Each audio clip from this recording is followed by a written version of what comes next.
ओहो माँ, आप सिर्फ हमें 100 रुपए ही देकर जा रही हो। क्यों, 100 रुपए तुझे सिर्फ दोपहर के खाने के हिसाब से कम लग रहे हैं? हम दोनों सिर्फ एक टाइम के लिए तेरी मौसी के घर जा रहे हैं क्योंकि उनकी तबीयत खराब है। शाम तक हम लौट आएंगे। वो तो सही है, लेकिन माँ सिर्फ 100 रुपए में हमारे खाने का इंतजाम नहीं हो पाएगा। तू तो ऐसे ही बोलना। सिया कहाँ है? सिया, सिया। संजय ने सिया को आवाजें देना शुरू कर दिया। अपने बाप की आवाज सुनकर सिया रसोई से निकल कर आई। जी बाबा। तू कहाँ थी? वो माँ, बाबा आप दोनों मौसी के घर जा रहे हो ना, तो इसीलिए मैं रिया और मेरे लिए दोपहर का खाना बना रही थी। खाना? लेकिन बेटा घर में तो कुछ भी नहीं था। हाँ माँ, बस थोड़े से आलू पड़े हुए थे तो मैंने उन्हीं से आलू के पराठे बना लिए। इसे कहते हैं दिमाग। अरे कुछ सीख अपनी बहन से। क्या हुआ? कुछ नहीं, अब हम दोनों चलते हैं, तुम अपना और घर का ख्याल रखना। ऐसे बोलकर संजय और सीमा दोनों ही चले गए। अब घर में बस सिया और रिया ही थे। अरे रिया, तू फिर से इस मोबाइल में ही लग गई। तो मैं और क्या करूं? मुझे किचन में काम है, आकर मेरी मदद करवा दे। हाँ, मुझे किचन के काम पसंद नहीं है, आप ही कीजिए। अच्छा, अब कुछ ही दिनों बाद तेरी भी शादी होने वाली है, अपनी सास को भी तू यही जवाब देगी?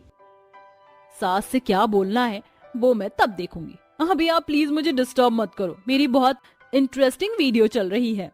ऐसे बोलकर सिया अपने मोबाइल में ही लगी रही। सिया और रिया वैसे तो दोनों बहनें थीं, लेकिन दोनों ही बहनों के व्यवहार में जमीन और आसमान का अंतर था।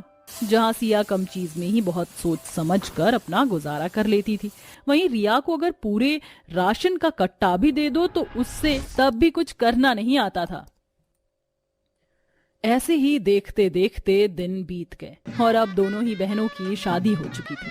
नसीब से रिया को एक अमीर घराने का ससुराल मिला था, जहां पर किसी भी चीज की कोई कमी नहीं थी। और सिया की शादी बस एक गरीब परिवार में ही हो गई थी, लेकिन सिया को इस सब की परवाह ही नहीं थी। वो अपने गरीब ससुराल में भी बहुत खुश थी और आज दोनों ही बहनों की ससुराल में पहली रसोई थी। बहू देख, मैं कोई अमीर सास तो हूँ नहीं जो तेरी पहली रसोई के लिए भर भर कर राशन मंगवा पाती। मैंने तेरे लिए थोड़ा सा दूध, चावल और आलू मंगवा दिए हैं। अब इनसे जो तुझे समझ आए वही बना देना। अपनी सास की बात सुनकर सिया मुस्कुराती हुई अपनी पहली रसोई की रस्म करने चली गई।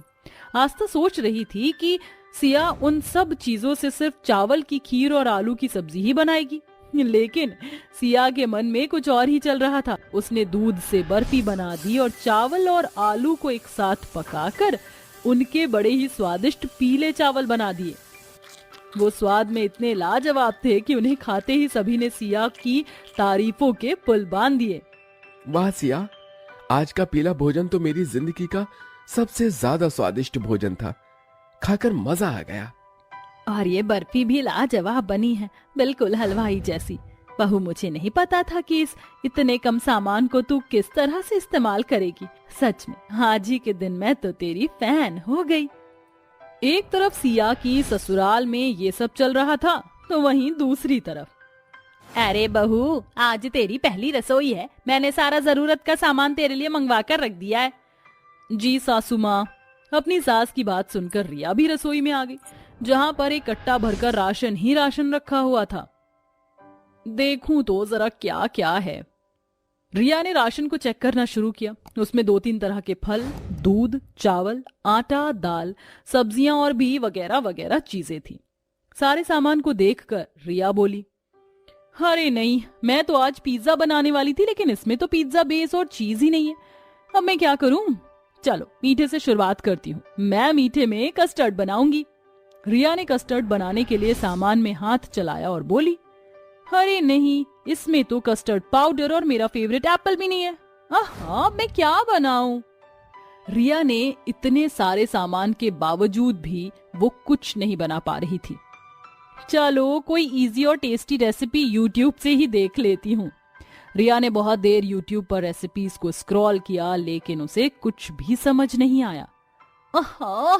ये लोग कुछ ना कुछ ऐसा डाल ही देते हैं जो मेरे पास नहीं है। अब मैं क्या बनाऊं? रिया परेशान थी कि आखिर वो अपनी पहली रसोई में सभी को क्या बनाकर खिलाए। मुझे लगता है कि अब मुझे अपने ही दिमाग से कोई रेसिपी बनानी होगी। चल रिया, काम पर लग जा। रिया ने अपने ही दिमाग से आलू की सब्जी बनाई जो जरा सी भी अच्छी नहीं बनी। उसने दूसरी तरफ गैस पर खीर पकने को रखी हुई थी जो भी पूरी की पूरी जल गई।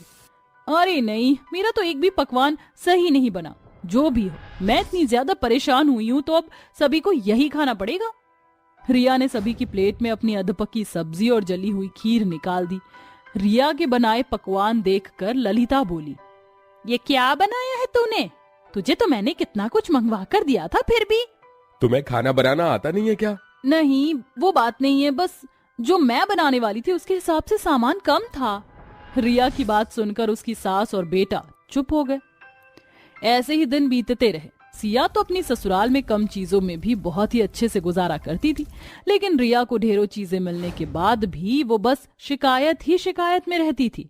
इसी तरह से सिलसिला जारी था कि एक दिन अभिषेक और ललिता को लेकर रिया अपनी बड़ी बहन सिया के घर आई। आइए आइए। नमस्ते दीदी। नमस्ते। सभी अंदर आकर बैठ गए और आपस में बात करने लगे और इसी तरह शाम हो गई। चल बहू, घर जाकर खाना भी तो बनाना है। नहीं, आप कहीं नहीं जा रहे हो। इस समय हम आपको अपने घर से भूखे पेट नहीं जाने देंगे। अरे पर प्लीज रुक जाइए। ललित जी वैसे भी आपके लिए खाने का सामान ही लेने गए हैं।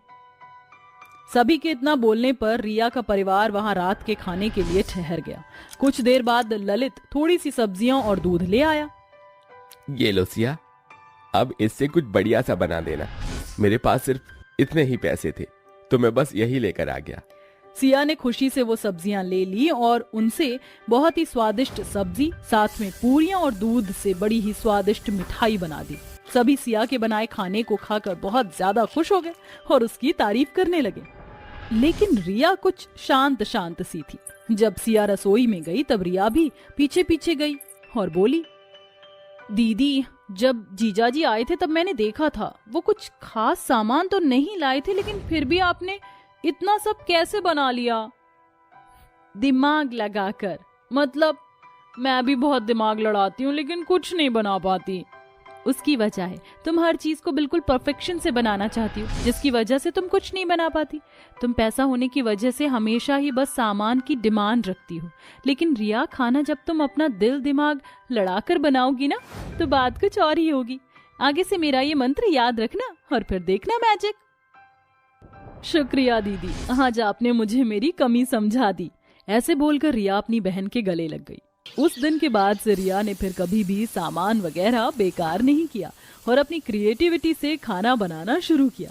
अब रिया का खाना भी उसकी ससुराल में पसंद आने लगा था और सभी बहुत ज्यादा खुश थे।